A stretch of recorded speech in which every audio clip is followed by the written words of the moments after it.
कि मेरा 20 बीघा का चक है, मेरी मम्मी के नाम है और ज़बरदस्ती विपक्षी लोग 1.5 बीघा कब्जा करे हुए हैं। इसी बीच उसकी बेटी, जिसकी उम्र कम थी, उसने आत्महत्या की धमकी देना शुरू किया और उसको बार बार समझाया गया तो काफ़ी आवेशित हो रही थी कि अभी आत्महत्या कर लूँगी।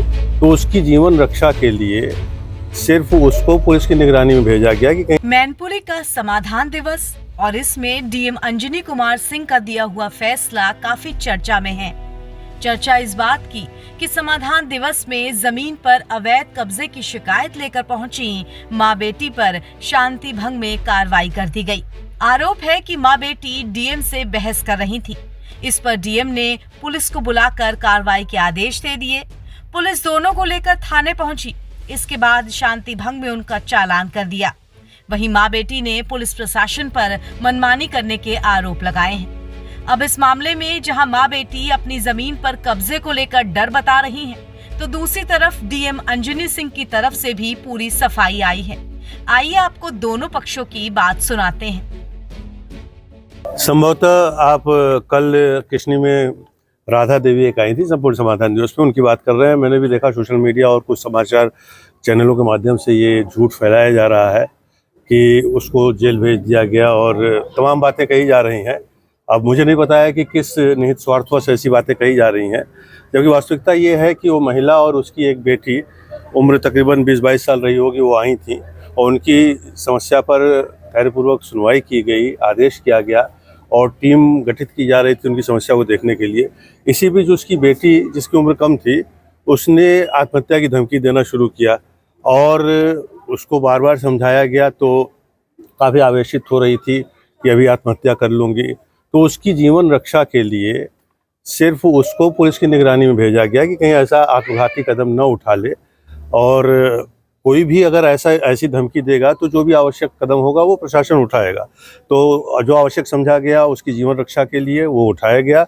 उसको पुलिस कस्टडी में रखा गया कुछ समय के लिए। जब उसका आवेश शांत हो गया, वो क्षमा मांगने लगी कि मुझसे गलती हो गई, अब मैं ऐसा कुछ नहीं करूंगी, तो उसको मुचलका भी छोड़ दिया गया। ये बहुत सामान्य सी बात थी और उसकी जीवन रक्षा करना बहुत ही आवश्यक था। और आपने देखा होगा पिछले कुछ दिनों कुछ लोगों के बहकावे में आकर, कुछ के उकसाने पे आकर ऐसी घटनाएं हुई हैं। तो अब गुड फेथ में उसकी जीवन की रक्षा के लिए जो भी सबसे उपयुक्त कदम था वो उठाया गया और उसको छोड़ दिया गया। वो घर पर है, उसकी समस्या का निराकरण भी हो रहा है। पता नहीं कहाँ से ये झूठ चल निकला और लोग ये झूठ फैलाने लगे, दुष्प्रचार करने लगे कि उसको जेल भेज दिया गया। ऐसा कुछ भी नहीं। अच्छा, किस मामले को लेके आई थी महिला आपके पास? उसका मामला ये था, उसका कहना था कि मैं अपनी ज़मीन की पैमाइश करा रही हूँ लेकिन बगल वाले छोड़ नहीं रहे हैं, अतिक्रमण कर ले रहे हैं। तो इतनी सी मामला। तो आपके द्वारा क्या निर्णय लिया गया, क्या उसका समाधान? वहाँ आज टीम गई है, कल भी गई थी, आज टीम गई है। पैमाइश करके उसका जो भी हिस्सा है उस पर कब्जा दिलाया जाएगा और यदि कोई अतिक्रमण करता है तो उसके विरुद्ध कठोर कार्रवाई की जाएगी। साथ ही मैं ये भी कहना चाहूँगा कि अपने जनपद वासियों से कि उनकी समस्याओं का त्वरित निस्तारण किया जा रहा है, उनको सुना जा रहा है। सभी अधिकारी 10 से 12 बैठ रहे हैं, समाधान दिवस हो रहा है। पूरी पारदर्शिता और निष्पक्षता के साथ अधिकारी कार्य कर रहे हैं, ऐसा मेरा विश्वास है। तो वो अधिकारियों के बीच के पास पहुँचे, किसी भी निहित स्वार्थवश या ऐसे लोगों के उकसावे में ना आए।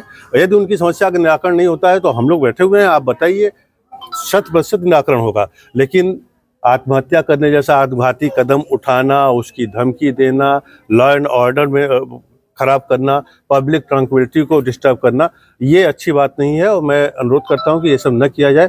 फिर भी अगर यदि कोई करता है तो उसके विरुद्ध जो भी कठोर कार्रवाई हो सकती है, आवश्यक कदम उठाया जाएगा। नमस्कार, मैं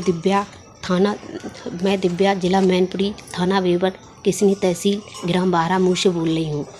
मैं आज तहसील दिवस में गई थी एडीएम साहब से मिलने। वहाँ पे मैं अपनी समस्या को लेकर गई थी।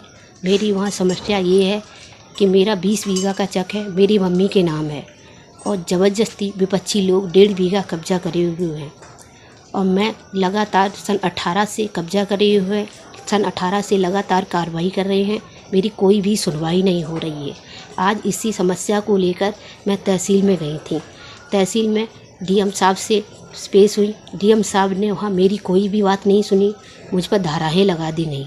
मुझे जेल भेजने की पूरी योजनाएं बना ली गई। मुझे वहाँ पर बंद कर, मुझे तहसील में बैठा लिया, फिर थाने भेज दिया। थाने भेजने के बाद करीब थाने 2 घंटे बिठाए रहे। फिर हमें तहसील ले आए, तहसील आके 2 कागज़ों पे साइन करवाए। साइन करने के बाद फिर मुझे मेडिकल करवाने को ले गए। मेरे साथ ये गलत हो रहा है। मेरा 1.5 बीघा का कब्जा अभी तक नहीं छूट रहा है। मैं धारा 24 भी लगा चुकी हूँ।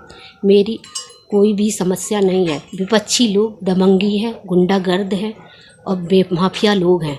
मुझे मारने की और मेरी माँ को मारने की धमकी दी जा रही है। मेरे पास वीडियो भी है और मेरी कोई भी का नहीं सुन रहा है। मैं समाधान भी दिवस में मेरे साथ ये हुआ, वहाँ भी मेरी कोई भी सुनवाई नहीं हुई। मेरी माँ, मेरे पिताजी नहीं है, मेरी माँ है। मेरी माँ के खिलाफ़ मुकदमा दर्ज कर दिया गया, मेरे भी खिलाफ़ मुकदमा दर्ज कर दिया गया। अब मेरी समस्या, मेरा खेत है ज़बरदस्ती, पता नहीं ये लोग मार तोड़ हर तरह से परेशान कर रहे हैं। सन 18 से विपक्षी लोग हर तरह से टॉर्चर कर रहे हैं मेरे साथ। दरअसल मैनपुरी जिले का एक वीडियो काफी वायरल हो रहा है। इसमें समाधान दिवस में पहुंची माँ बेटी को पुलिस अपने साथ ले जाती दिख रही है। इस वीडियो को लेकर कहा गया कि तानाशाह डीएम ने महिला और एक युवती को न्याय दिलाने की जगह उल्टा उन पर ही कार्रवाई कर दी। फिर इसके ठीक बाद डीएम ने भी मीडिया में बयान जारी कर अपनी सफाई दी। फिलहाल डीएम अंजनी कुमार की तरफ से महिला की जमीन को लेकर जांच कराने की बात कही गई है। एनबीटी ऑनलाइन के लिए मैनपुरी से अभिषेक पचौरी के साथ ब्यूरो रिपोर्ट।